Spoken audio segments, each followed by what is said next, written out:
Good morning, student.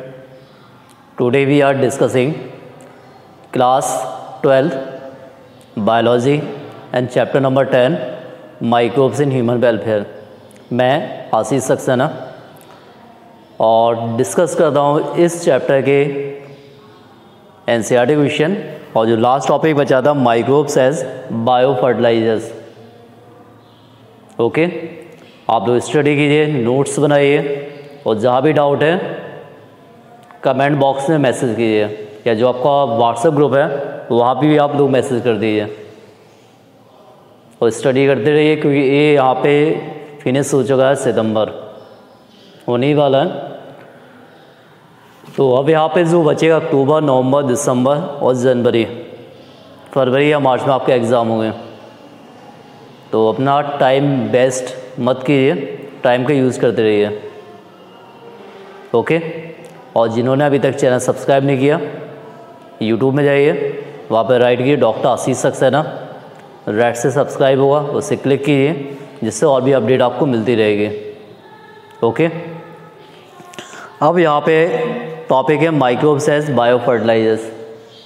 और bio fertilisers का means क्या होता? इसके पहले मैंने कुछ टॉपिक और भी बताए थे आपको कि some example of bio control, और टॉपिक स्टडी किया था microbes as bio control agents. वहाँ पे टॉपिक बताया था कुछ ladybirds and dragonfly. Then यहीं पे मैंने बताया BT. BT means bacillus thuringiensis. अब यहीं पे एक पॉइंट था trichoderma. Trichoderma So trichoderma species generally as a free living fungus. Trichoderma क्या होता? फंगस होता. Trichoderma it is a free living fungi. Fungi means क्या होता? फफूंदी. So Trichoderma it is a free living fungi.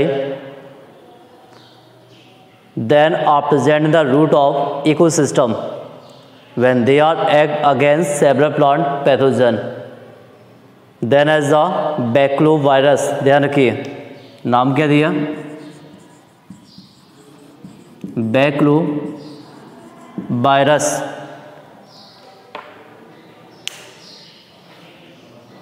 Okay, baculoviruses या बैक्लो virus ये भी क्या होता है? पैथोजन. तो as the baculovirus these are the pathogen that attack insect and other arthropoda. ये वायरस अटैक किस पे करता है? Insect and arthropoda. तो ये प्लांट को प्रोटेक्ट किससे करता है? Insect and arthropods. Then most of these bio control agent belong to the genus nucleopolyhedrovirus. किस जीनस में आते हैं?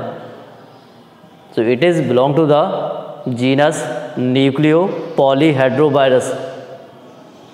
Then they are the species specific narrow spectrum insecticide. तो इसको आप ध्यान रखिए किस जीनस में आता है. तो it is belong to the genus nucleo पॉलीहेड्रोवायरस.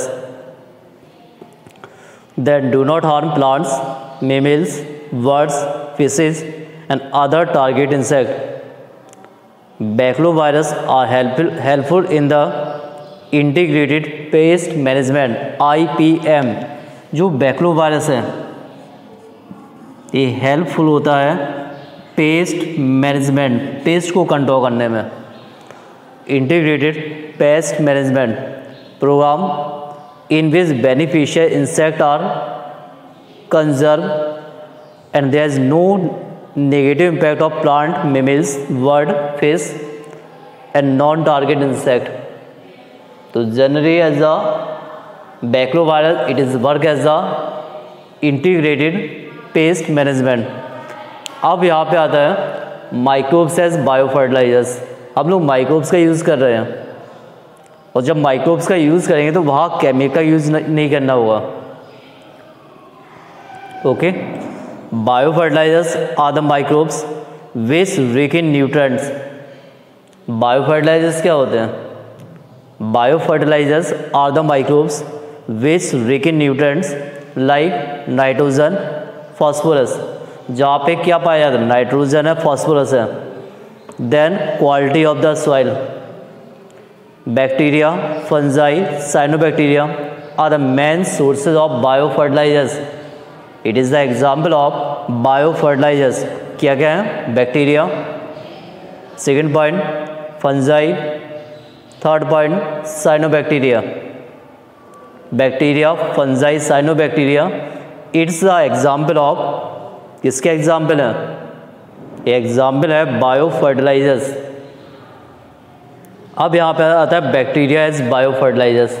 यहाँ पे एक बैक्टीरिया का नाम है राइजोबियम, काफ़ी नाम सुना होगा आपने, राइजोबियम। क्या नाम है बैक्टीरिया का, राइजोबियम। राइजोबियम का नेचर क्या होता है, symbiotic. Rhizobium is a symbiotic bacteria that live in the root of nodules of legume.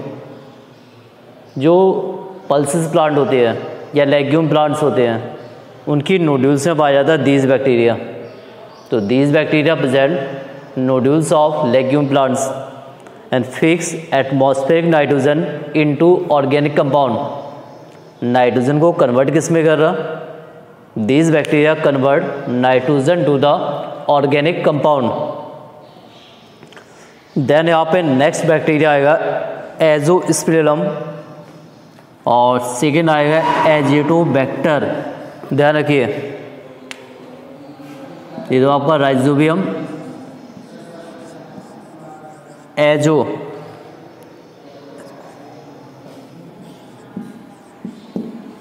Okay, और सेकेंड क्या है, एजिटोबैक्टर।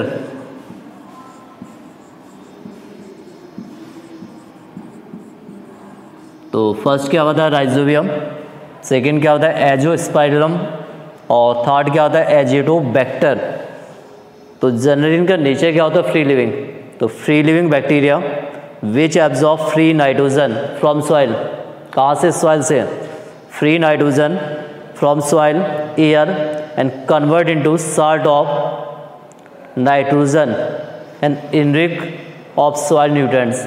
इन्हें कन्वर्ट कर दिया जाता है soil of, sorry, salt of, बताइए, salt of nitrogen.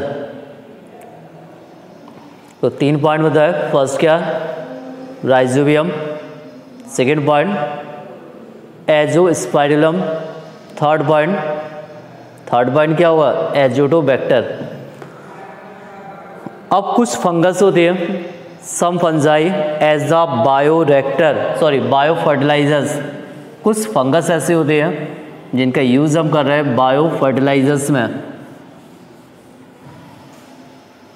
So as the fungi from symbiotic association with root of higher plants and fungus are associated root of higher plants, it means as the mycorrhiza। Okay, इसे हम क्या बोले, mycorrhiza।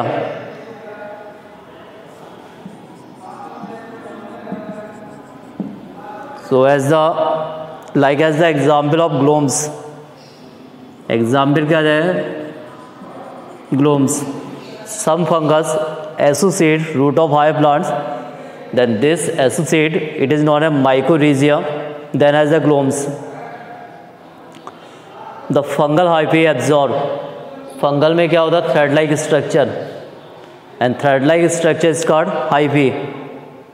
Fungal hyphae absorb phosphorus from soil and passes it to the plants. Mycorrhiza show the following beneficial to the plants. First, resistance to the root-borne pathogen. Second, tolerance to the salinity and drop. Third, overall increase in plant growth and development. So it's the importance of microbes as biofertilizers, like as the bacteria as biofertilizers, fungus as biofertilizers, और last as the cyanobacteria. कुछ cyanobacteria का use हम करते हैं biofertilizers. Then as the fixed atmospheric nitrogen and increase the organic matter of the soil through their photosynthetic activity like nostoc, Anabaena, oscillatoria. It is the example of cyanobacteria. First example क्या nostoc, second example Anabaena, third example oscillatoria. Then blue green algae increase the soil fertility. जो blue green algae है इसका work क्या होता है, soil की fertility को increase करता है. Then adding organic matter to the soil. Cyanobacteria are important biofertilisers in paddy field. Paddy field के लिए साइनोबैक्टीरिया क्या होता है, as the important biofertilisers. Okay. Then as the advantage increase fertility of soil. Then second, reduce dependency on chemical fertilizers. Means जो plants depend होते हैं chemical fertilizers पे, उसकी डिपेंडेंसी को क्या करता है, डिक्रीज. ये चैप्टर आपका फिनिश है, चैप्टर नंबर 10. और चैप्टर 1 से चैप्टर 10 तक जहाँ भी डाउट है बताइए कि इस टॉपिक में डाउट हो रहा है, आपको आंसर प्रोवाइड कर दिया जाएगा. नोट्स आप लोग बनाते रहिए. ओके. अब हम डिस्कस करते हैं कुछ एनसीईआरटी इसी चैप्टर के. Question number first, bacteria can not be seen with the necked I. Obviously हम बैक्टीरिया को नेक्ड आई से ऑब्जर्व नहीं कर सकते हैं, but this can be seen with the help of microscope. Observe कैसे कर रहे हैं हम, with the help of microscope. Then if you have to carry the sample from your home to your biology laboratory to demonstrate the presence of microbes under a microscope, which sample would you carry and why? किस sample को आप ले जाएंगे, कहाँ पे, biology lab में. सबसे अच्छा आप कर्ड ले जाइए, और कर्ड में जो बैक्टीरिया होता वो होता LAV, लैब. हो गया लैब. और लैब से मीन्स क्या हुआ, lactic acid bacteria. Biology lab, lab रटना भी नहीं पड़ेगा आपको, ठीक है, क्योंकि यहाँ पे हम आपको वो सब टॉपिक ट्रिक बेस से बता देंगे जो हमेशा आपके माइंड में बने रहेंगे. यहाँ पे मैं क्या बोला, एक सैंपल आपको ले जाना होम से लैब तक, बायोलॉजी लैब तक. तो किस सैंपल को ले जाएंगे, कर्ड ले जाइए. और कर्ड में क्या होगा, लैब क्या हो जाएगा, और लैब को क्या बोलेंगे, लैक्टिक एसिड बैक्टीरिया या lactobacillus. Okay. So the most common household product that we could like to carry is curd which contain lactic acid bacteria like as the lactobacillus. Then as the next question, give example to prove that microbes release gases during metabolism. एक example बताइए जहाँ पे show होगा microbes release करते energy. Okay. During कहाँ पे कर रहे हैं, मेटाबॉलिज्म. तो यहाँ पे आपको एक एग्जाम्पल बताना, microbes release energy during metabolism. Then answer, puff are appearances of dough basically used for the making dosa, idli and bread. Due to the gas production, जो यहाँ पे appearance structure फॉर्म हो जाती है, पप समझे, वहाँ पे बोल सकते हैं कि सॉफ्टनेस आ जाती है. तो उसका रीज़न क्या होता है, क्योंकि वहाँ पे क्या रिलीज होती है, gas. Like as the methanogen. Methanogen bacteria in the biogas plant produce methane. Methanogen bacteria ये रिलीज क्या कर रहा है, एनर्जी, कहाँ पे, biogas plant. Then carbon dioxide also large hole in Swiss cheese. Swiss cheese में जो लार्ज होल होते हैं due to the presence of CO2 and are due to the production of large amount of carbon dioxide during production. तो यहाँ पे 2 point होता है. एक क्या होता है, मीथेन CH4, और सेकेंड क्या होता है CO2। एक कहाँ पे हो रहा है बायोगैस प्लांट में, बायोगैस प्लांट, और इसका कहाँ पे हो रहा है स्विच चीज़, जो स्विच चीज़ बना रहे हैं वहाँ पे प्रोडक्शन हो रहा है CO2। ओके, इसको आप ध्यान रखिए। तो एज द या प्रिपेयर करें स्विच चीज़, और जब स्विच चीज़ प्रिपेयर करते हैं बनाते हैं तो आप प्रोडक्शन होती है CO2 carbon dioxide. Question number 3, in which food would you find lactic acid bacteria, mention some of their useful application. अभी मैंने आपको बताया था कि लैक्टिक एसिड बैक्टीरिया प्रेजेंट होता है कर्ड में, और सपोज आप कर्ड का यूज़ कर रहे हैं तो बॉडी में जो इंक्रीज़ होगा vitamin B12, curd increase of vitamin B12, body में विटामिन B12 का अमाउंट इंक्रीज होता है। So as the lactic acid bacteria are found in curd, then LAV convert the lactose sugar of milk. Milk में क्या होती है lactose sugar, lactose sugar of milk into lactic acid. Lactose sugar convert किस में हुई lactic acid. Lactic acid coagulate the milk protein called casein, और जो lactic acid है ये मिल्क प्रोटीन को क्या कर रहा coagulate. It also increase the nutritional quality of curd. इसके अलावा कर्ड में जो न्यूट्रिशनल क्वालिटी होती है, न्यूट्रिशन क्वालिटी, वो क्वालिटी क्या होती है increase. Curd contain vitamin B12, then they also check the growth of other harmful microbes. Okay, question number 4, name some traditional Indian food made of wheat, rice, bengal gram which involve use of microbes। इनसे कौन से, suppose क्या होता है यहाँ पे बताइए, क्या क्या होता है, वीट है, वीट से हम क्या बना रहे हैं, राइस से क्या बन रहा, या बंगाल ग्राम से क्या बन रहा है। तो एक चीज़ ध्यान रखिए कि डोसा इडली ये दोनों बनते हैं राइस से, डोसा इडली राइस। देन जो ब्रेड होती है, ब्रेड किससे बन रही है वीट से, और जो ढोकला बनता है ये बनता है बंगाल ग्राम से। ठीक है, ढोकला सुन के क्या खाने की इच्छा हुई आप लोगों की, तो ढोकला किससे बन रहा बंगाल ग्राम से। Question number 5, in which way have microbes play the major role in the controlling disease caused by harmful bacteria. कैसे आप बोल सकते हैं माइक्रोब्स हार्मफुल डिसीज को कंट्रोल करते हैं। माइक्रोब्स से बनता है एंटीबायोटिक। क्या बनता है एंटीबायोटिक। तो आपको एक एंटीबायोटिक का नाम पता होगा, क्या नाम है, penicillin. Penicillin it's the antibiotic. So as the microbes it is the control of disease is the antibiotic production.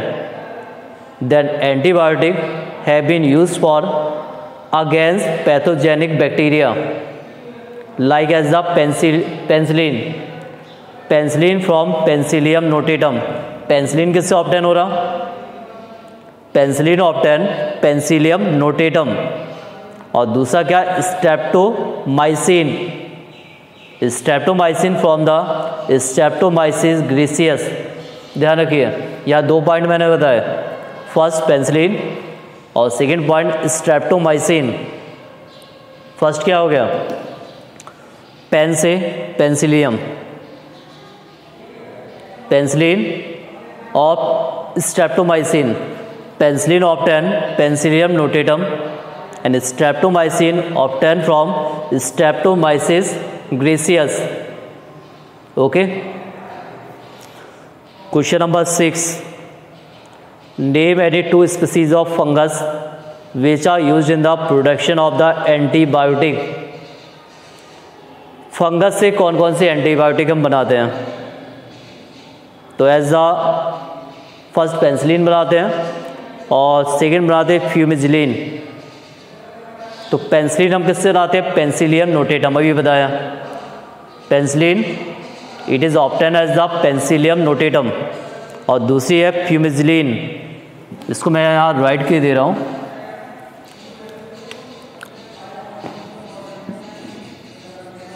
Okay, so as the next as the fumigillin, it is used as the protection of as the antibiotic.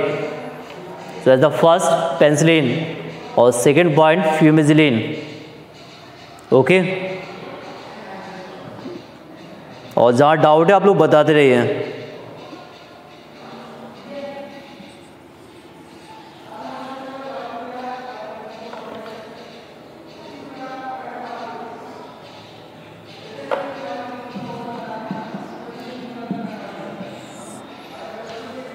So as the fumigillin, it is obtained as the Aspergillus fumigillus।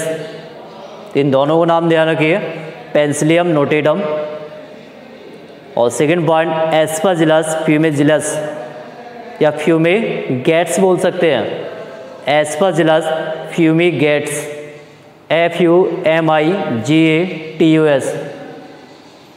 Question number 7, What is sewage? In which way can sewage be harmful to us? Sewage क्या है और कैसे sewage harmful होती है? तो sewage क्या होता है? Municipal waste. Sewage is the municipal waste water containing large quantity of human excreta and other organic waste. Sewage could be harmful to us. It contain many pathogenic bacteria या many pathogenic microbes and produce smell, इससे foul smell form होती है। It is causes of the many water borne disease, that it also the causes of eutrophication of water. Water में क्या form कर रहा है? Eutrophication. Then as the killing of many aquatic organism. Eutrophication में क्या होता है कि जो इसका इफेक्ट कहाँ पे होता है? गैसेस पे आ जाता है। सीवेज पूरे वाटर बॉडी फैल जाता है, जिसपे प्रॉब्लम कहाँ पे आती है? एक्वेटिक एनिमल में। ओके, मीन्स यहाँ पे पॉल्यूशन भी इंक्रीज होता है। Question number 8, what is the key difference between primary and secondary treatment? तो the key difference between primary and secondary treatment of sewage is the primary treatment is the physical process.